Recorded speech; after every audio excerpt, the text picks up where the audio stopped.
হিন্দুরা নিজের ধর্ম বেশি পালন করে না মুসলিমরা নিজের ধর্ম বেশি পালন করে? কেন হঠাৎ এই কথা? হঠাৎ কারণ হচ্ছে গিয়ে মুসলিমরা শুয়োর খায় না, শুয়োর পুষেও না ওরা, আর হিন্দুরা গরু পুষে, আর গরু খাওয়ার জন্য ওদেরকে আবেদন করে, আসো তোমরা নিয়ে যাও, না হলে আমাদের পেটের ভাত হবে না। এটা কেন?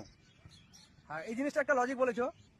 মুসলমান সম্প্রদায়ের মানুষরা কিন্তু ওদের ভিতরে শুয়োর কিন্তু হারাম, তো সেই জন্য কিন্তু ওরা শুয়োর পুষেও না, আর শুয়োর বিক্রিও করে না, শুয়োর খায়ও না। আর আমাদের হিন্দুর ভিতরে গোমাতা কিন্তু দেবতা, দেবতা কিন্তু খাওয়া আমাদের হারাম।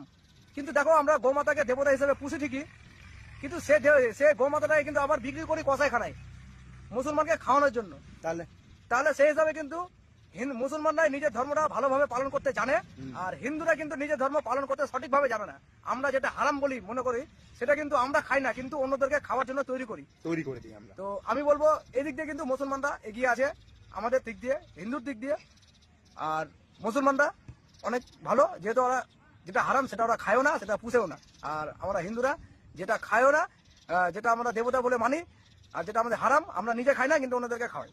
এটাই হলো বাস্তব। সেই জন্যই বলি যে হিন্দু ধর্ম বড় না মুসলিমের ধর্ম বড়? ধর্ম সবাই একই, ধর্ম একই, কিন্তু এই জায়গায় কিন্তু আমি 100-100 দেবো মুসলমানকে, যেহেতু ওরা যেটা খায় না, সেটা পুষেও না, যেটা হারাম যেটা বলে ওদেরকে, এদিক দিয়ে ওরা 1 নম্বর আছে।